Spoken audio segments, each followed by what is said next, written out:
अरे वाह मुन्ना वाह, कोनो दुल्हन अपन आप बीती अपने ननद से बतावता। कहलस हे ननदो, का कहलस?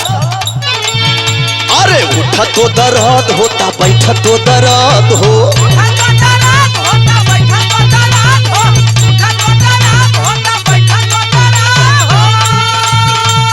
मिलल निरदैया दैया हमरो मरद हो।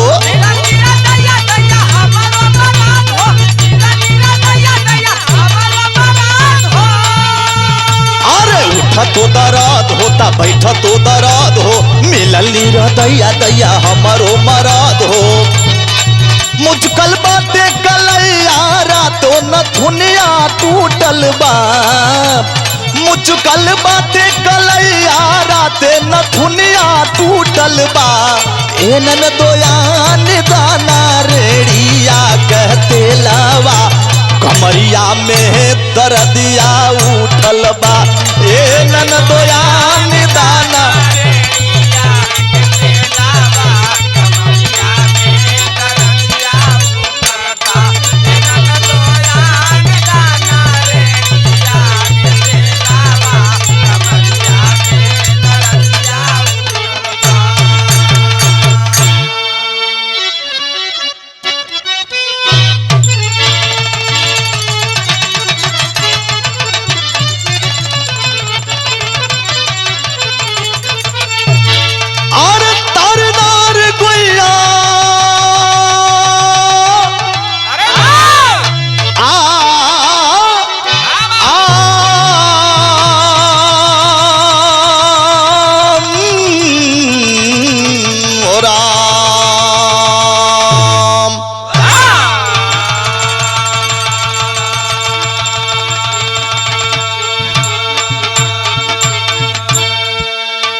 बारह जमाने के लोग बिगड़ते हुए समाज को देखते हुए किसी ने समाज को संगठित करने का बीड़ा उठाया।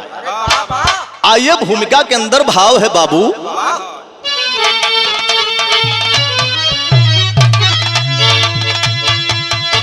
एकता का बिगुल जिसने गुंजित किया,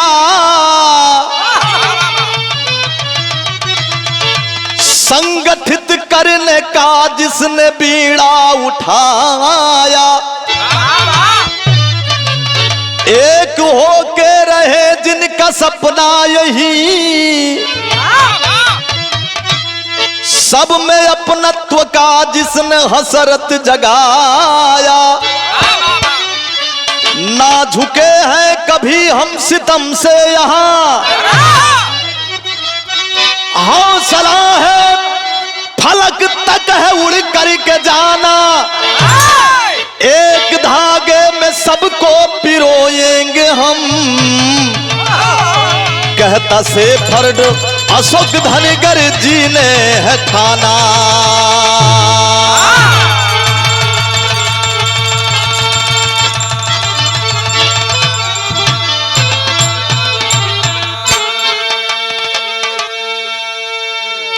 भैया हो, समाज का एक उभरता हुआ चेहरा आदरणीय अशोक पाल जी, जिन्होंने सबको एक धागे में पिरोने का सपना लेकर के आगे आए, मैं उनको बहुत बहुत धन्यवाद देना चाहता हूं। आइए उनके जीवन की कुछ परिस्थितियों को प्रस्तुत किया जाए। एक लाइन कव्वाली बलाला।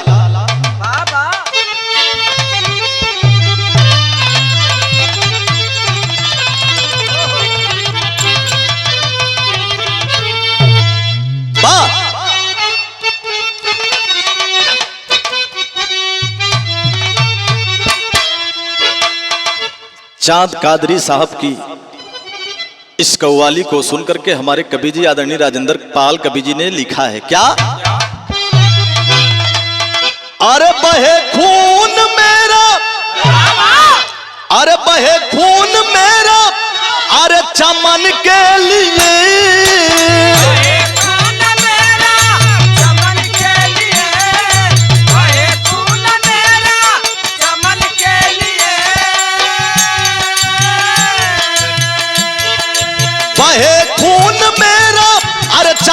के लिए,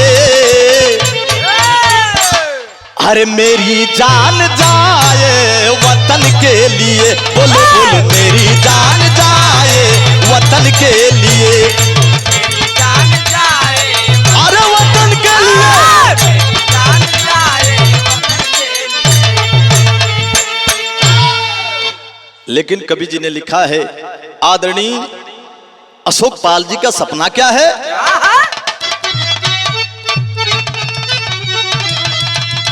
अरे पकड़ कर मैं कर को, कर में कर को मतलब हाथ में हाथ पे, अरे पकड़ कर मैं कर को, अरे निडर हो चलो,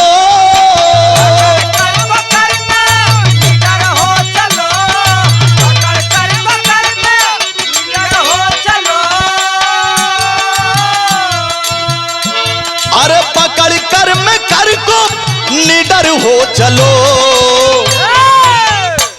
अरे मिटा दो अंधेरा पन समा जलो, चलो जलो,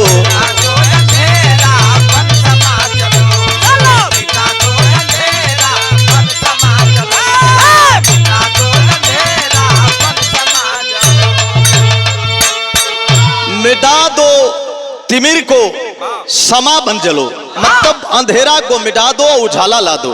कवि जी ने इतना भाव अच्छा लिखा है। आइए शेर के माध्यम से शुरुआत है, आखिर उस महान भाव का जीवन परिचय क्या है?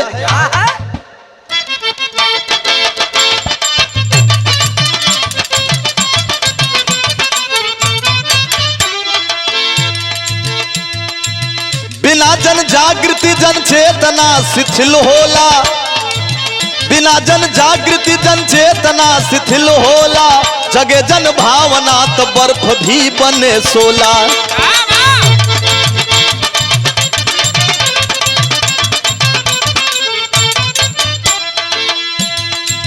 जिए के खुद गर्जी में सब जीवन बितावेला, सब जियला, लेकिन जे समाज के लिए जिए मरे ओकर जीना कुछ अलग है।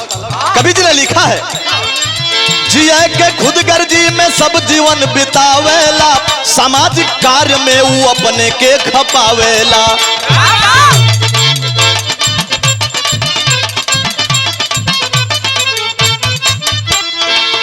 एक नायक गलेरिया वंश से उदित भइले, एक नायक गलेरिया वंश से उदित भइले, राजमाता अहिल्या जी के ऊ मुदित भइले।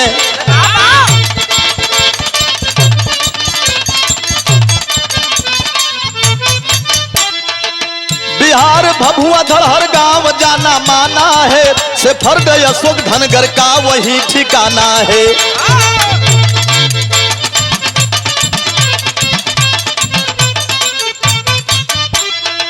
माता बदामी पिता श्री सजीवन पाल रहे, माता बदामी पिता श्री सजीवन पाल रहे, तीन सुमन माता के आंचल में खुशहाल रहे।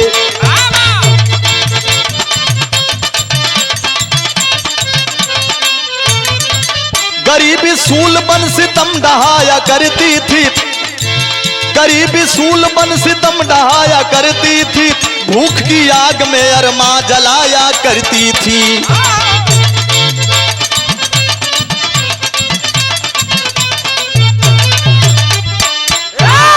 है भैया, बात के समझला। बिहार के कैमूर भभुआ में धड़हर ग्राम सभा में एक गरीब परिवार गुजर बसर करता। सजीवन पाल की धर्मपत्नी का नाम श्रीमती बदामी देवी, माई के कोख से 3 लड़का का पैदाइश भई, 3 संतान पैदा हुए। पहला नंदू पाल, एक बिटिया उषा देवी, और तीसरा नंबर जेकरे विषय में चर्चा करे जाती से फर्ड अशोक कुमार धनगर जी। बाबू समय को देखते हुए जब धीरे धीरे गरीबी में पलने लगे, समझ में ना आवत हो आखिर खर्चा कैसे चली। एक दिन के बाद बा एक लाइन गीत लगल भैया,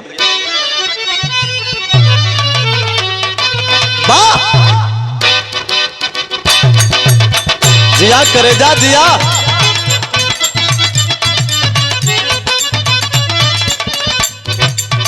गीत एकदम नए दौर का बजा दिला हमरे रामवृक्ष बाबू। अरे वाह कोनो मेहरारू हाँ का करत रहा अपने मर्द के ऊपर शंका करत रहे। करबे करी मर्द आयल शादी के दुनैल कलश है बिना सवतिया के रह ना सकेला बिना सवतिया के रह ना सकेला बिना सवतिया के रह ना सकेला।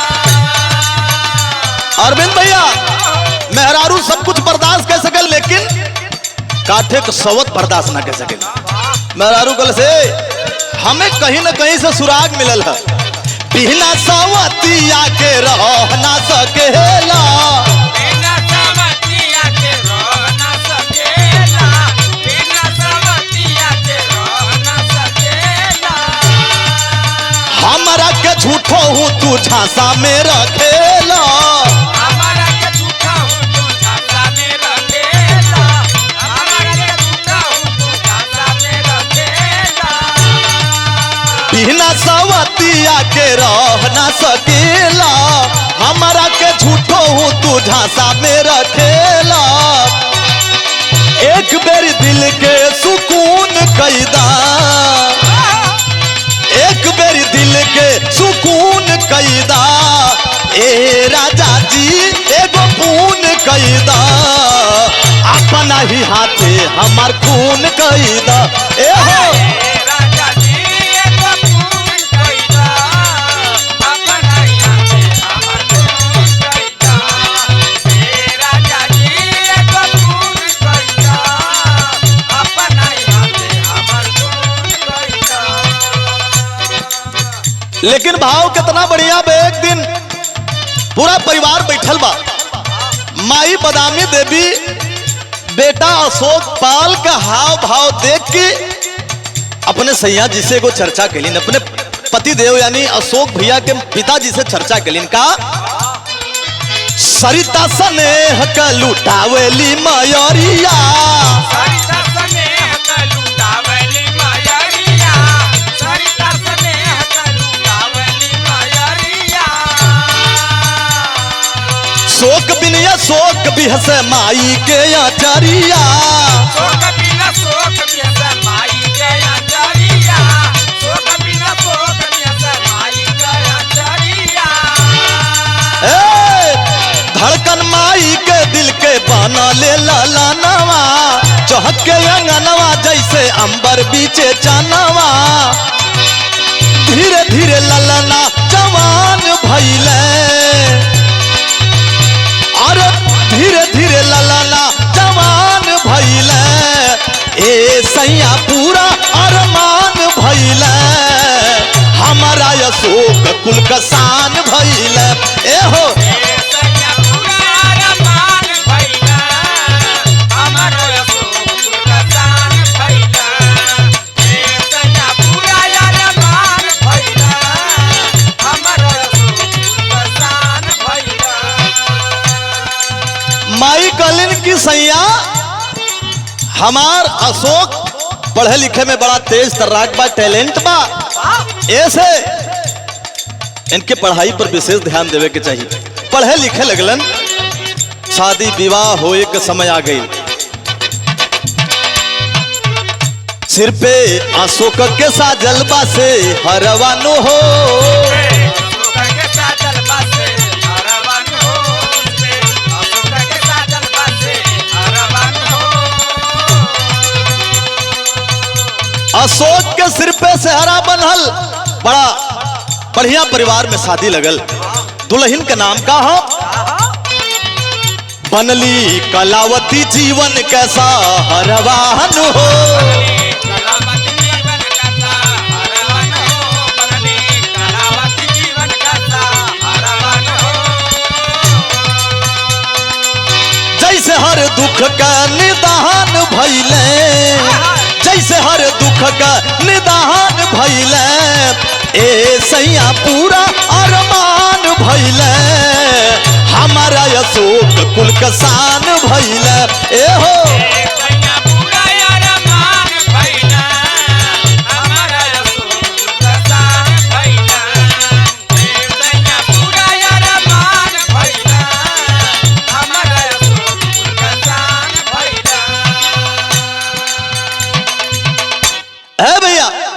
परिवार में चर्चा बा कि सेफर्ड अशोक कुमार धनगर पढ़ने में टैलेंट है, हाई स्कूल इंटर पास किए, ITI किए, उसके बाद कलावती नाम के देवी घर में प्रवेश कैलिन। लेकिन सब कुछ हो, समस्या मनी का हो। रुपया पैसा घरे परिवार में जब ना रही, परिवार कैसे चली है संतोष भैया। लेकिन मिजाज बनल की चले के हो बाहर, और गैलन कहा, तर्ज बदल गई भैया।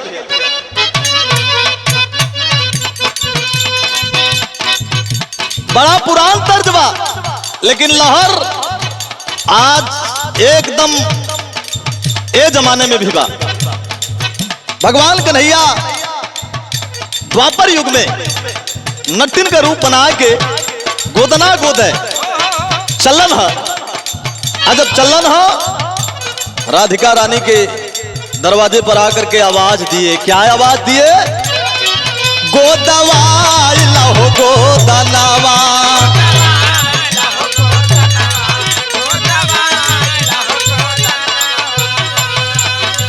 गोदवाई लहो गोदनवा, गोदवाई लहो गोदनवा, गोदवाई लहो गोदनवा।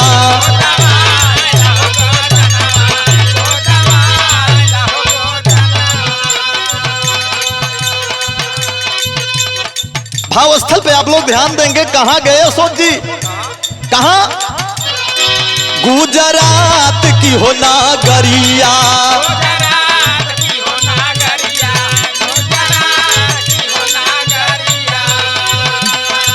गुजरात के हो नागरिया, गुजरात के हो नागरिया, गुजरात के हो नागरिया।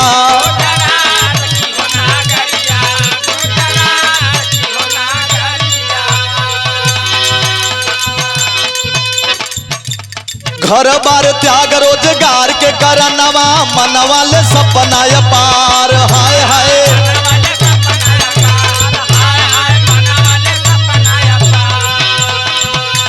घर बार त्याग रोजगार के करनवा, मनवा ले सपना पार।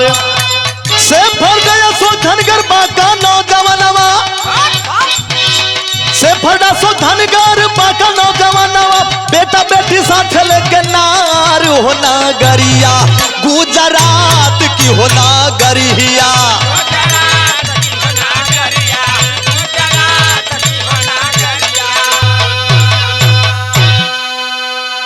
ए भैया, पढ़ाई लिखाई करने के बाद, सारी परिवार की स्थिति को देखने के बाद 2003 में शादी हो गई। धीरे धीरे क्रमशः दुल्हन कलावती के कोख से 3 बच्चा पैदा भइले। नंदिनी कुमारी बिटिया, शुभम कुमार धनगर बेटा, और तीसरी बेटी दीपांजलि कुमारी। साथियों, अहमदाबाद गुजरात में आइनॉक्स अरविंद लिमिटेड कंपनी में टेक्नीशियन पर कार्यरत हो गए, आकर के काम करने लगे। इसके बाद भी भाई रुपया पैसा तो हाथ का बहिल हो, एक एक ठेरोपति हुआ, लेकिन केहू जाने वाला ना हो। दिल में इस तमन्ना भयल कि कुछ ऐसा काम करल जाए जैसे समाज जाने और समाज जगे। कि ये क्या तर्ज बदल गई भैया।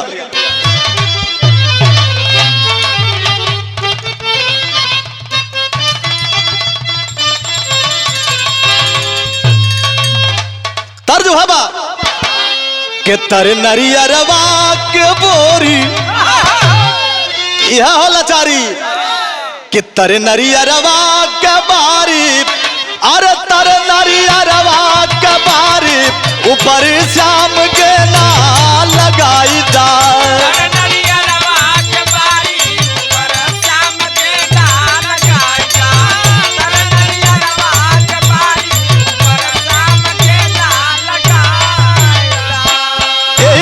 हमरा महेंद्र भैया के दुल्ही कैसे गावली? अरे सैया बदल बलू जाई रे, अरे सैया बदल बलू जोई रे, चुनरिया के बूटी न बदले।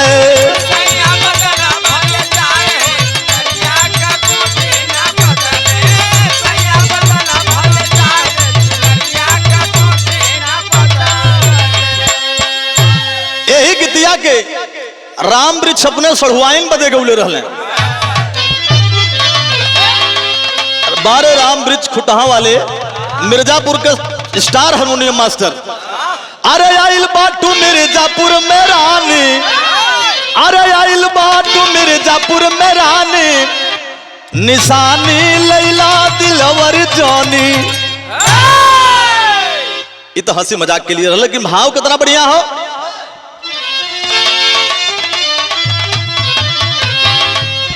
अरे पूरा नहीं जैसे यार मनवा, अरे पूरा नहीं जैसे यार मनवा, पिरनवा अशोक बन बबरवा।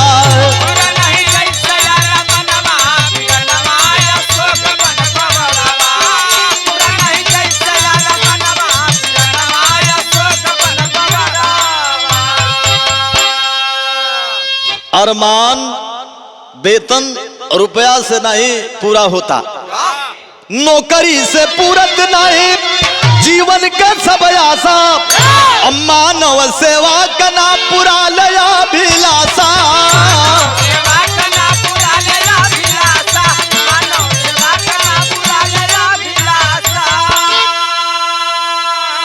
अरे मानव सेवा सबसे बड़ा धनवा, अरे मानव सेवा सबसे बड़ा धनवा, पिरनवा अशोक बन बबरवा।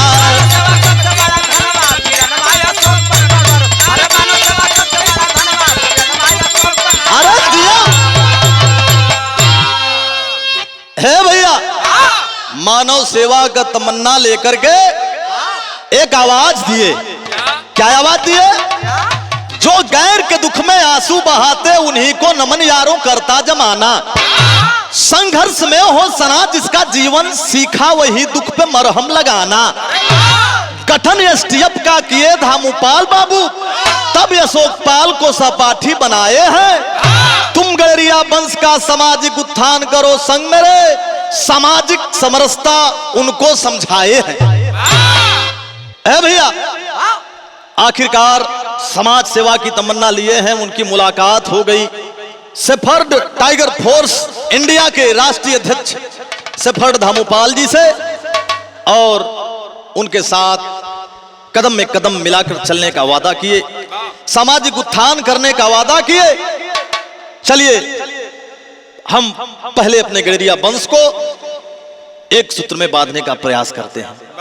ए भैया, कैमूर भभुआ के मीडिया प्रभारी का पदाधिकारी होकर के शेफर्ड अशोक कुमार धनगर जी काम करने लगे, समाज को जगाने लगे, तब गीत बदल गई भैया।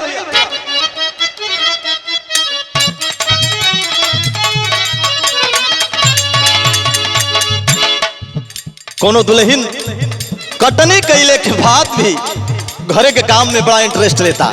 कैसे? गोरिया दिन भर कई के कोटियो, गोरिया दिन भर कई के कटिया, लेके साझावा के सिलवटिया, पीसे अंगना मसाला ना।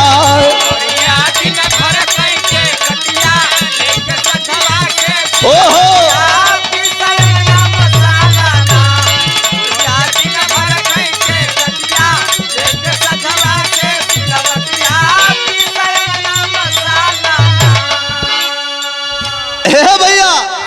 लेकिन बारे हमरे अशोक भैया समाज सेवी का सोच का बा,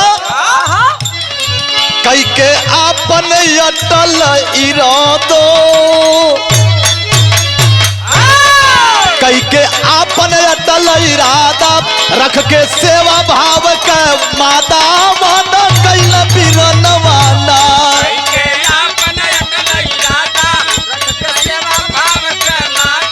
अरे वाह भैया,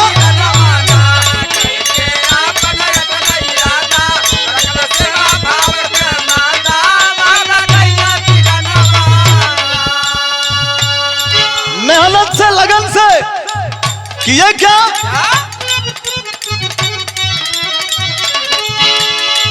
कर्तव्य निष्ठा का बन के सिपाही,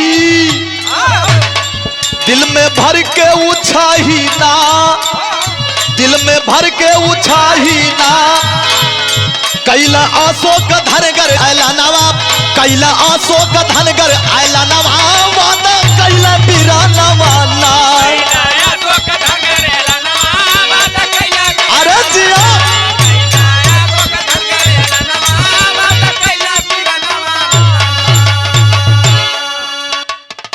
उत्साहवर्धन हो गया, तेरी के अंदर भाव बा।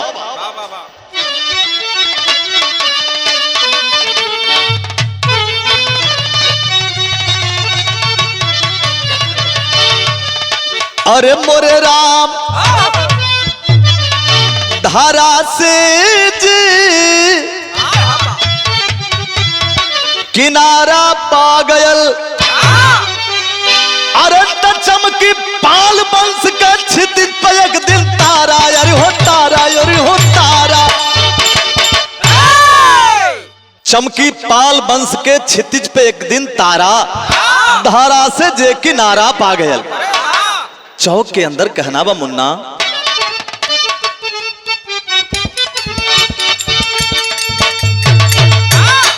कवि जी ककहरा से चौक लिखलन।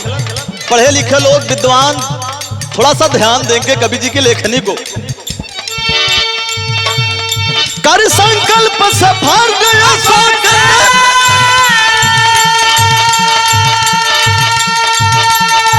अरे मन में अपने ठाना है,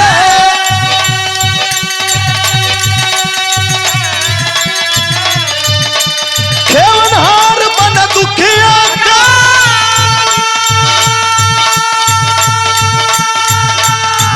अरे पार उन्हें पहुंचाना है।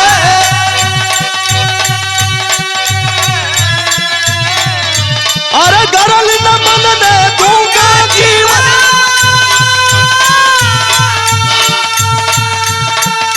अरे सबको सबल बनाना है।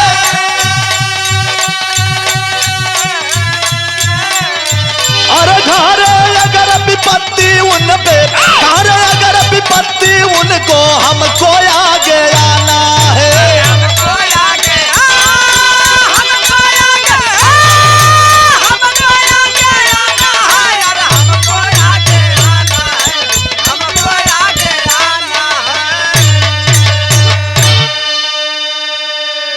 है भैया बजा दिए बिगुल, अपने लोगों को जगाने का काम करने लगे, गरीबों के दुख सुख में शामिल होने लगे।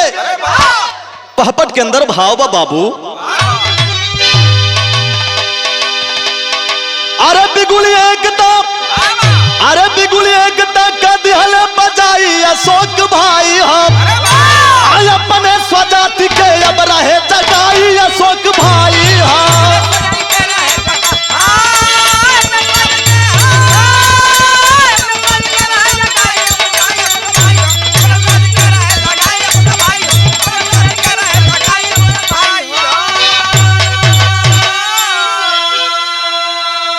अपने स्वजाति बंधु के जगावे का काम करे लगलन। उनकर सारथी के बनल, बन के सारथी अनिकेत जी, डॉक्टर दिनेश पाल हो, रविंदर पाल, धनंजय पाल, साथ में ठोकर ताल हो। अरे विजय पाल अंबर में ध्वजा लहराई अशोक भाई हो, जला जोत से दिहला तिमिर मिटाई अशोक भाई हो।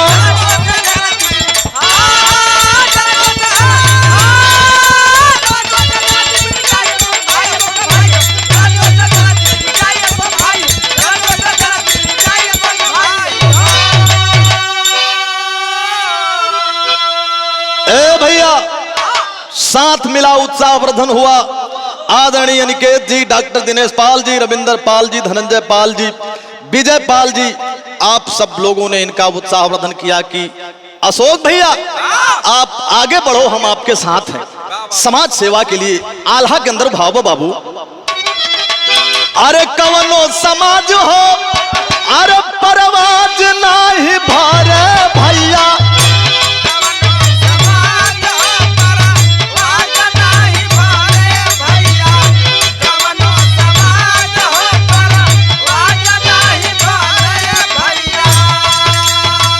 जबले कोई कारण आएगा।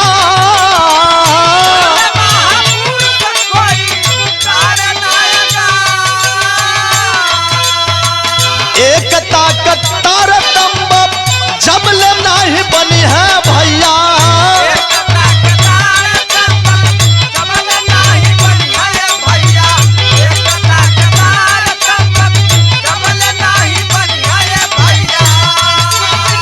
कर गुलामी करी दूसर तो पेरा। गुलामी करी दूसर बाटला।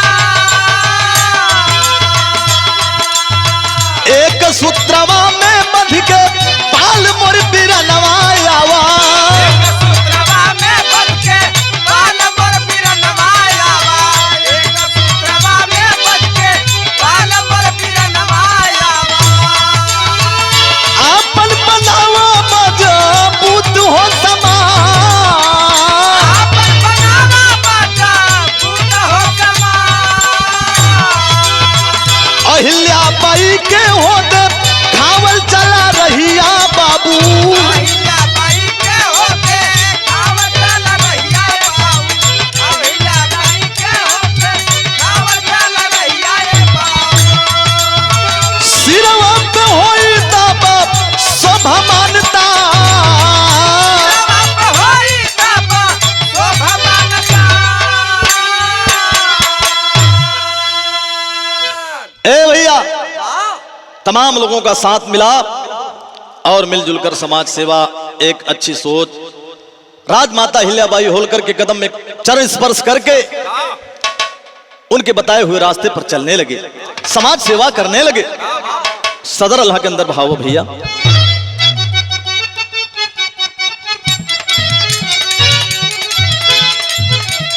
से फड़िया सोच धर कर करे यार चनावा।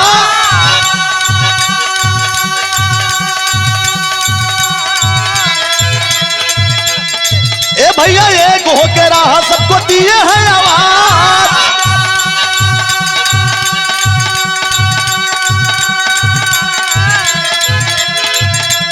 बिखरल रहम जब ले हमहन बिरानामा।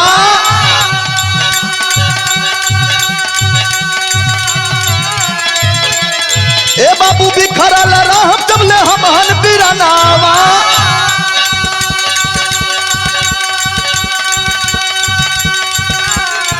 अरे तब ले बनल रहा बात समाज में दुआज।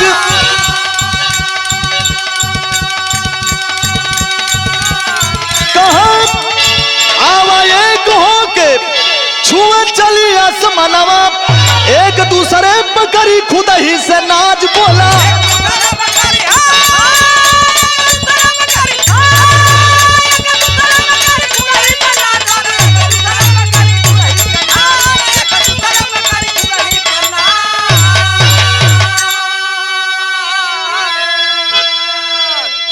है भैया, आज मीडिया पर आप लोग देखते होंगे सेफर्ड अशोक धनगर जी की बातों को लोग शेयर किया करते हैं। एकदम हृदय में, युवाओं के दिलों में जोश भरने वाले आदरणीय अशोक धनगर जी। और यहां तक नहीं, आश्वासन मिला, चाहे पूर्व CM Bihar deputy CM Tarkeshwar Prasad ji का आश्वासन मिला कि आप काम करिए, हम आपके साथ हैं। और इतना ही नहीं, रामगढ़ विधानसभा क्षेत्र के भूतपूर्व विधायक आदरणीय अशोक कुमार सिंह भारतीय जनता पार्टी का भी सहयोग मिला। उन्होंने उत्साहवर्धन किया। खड़ी के अंदर कहना है क्या?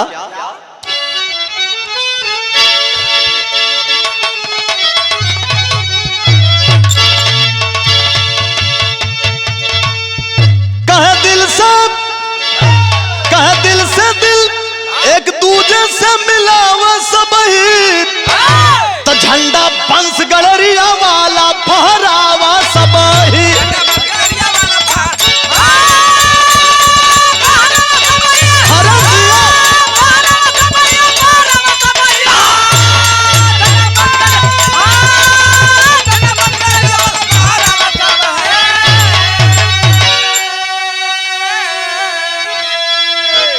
सबके जगावे सुनाए अशोकपाल हो लड़े के लड़ाई राउर ठोके नित ताल हो।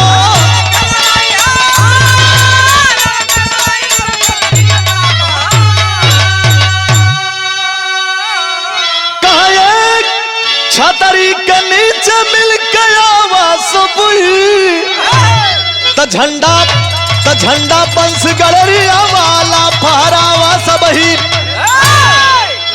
बिहार सरकार से एक सौगात मांगते हैं और उन्हें आश्वासन भी मिला।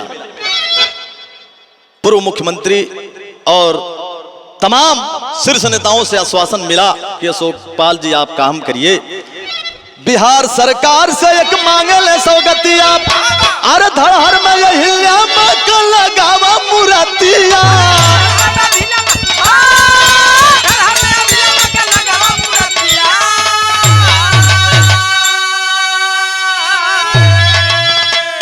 साथियों आश्वासन मिला कैमूर भभुआ के अंतर्गत धड़हर ग्राम सभा में राजमाता अहिल्याबाई होलकर की मूर्ति लगे।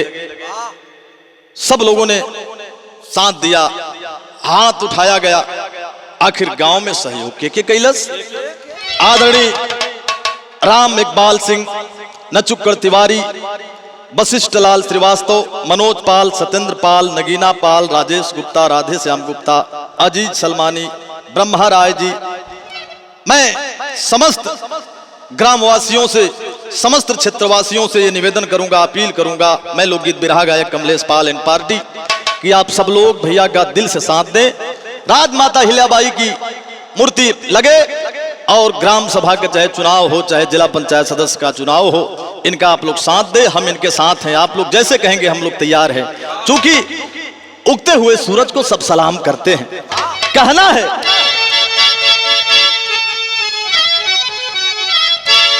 हसरत एक साथ में पुरावा सब ही त झंडा बंस गलरिया वाला पहरावा सब ही।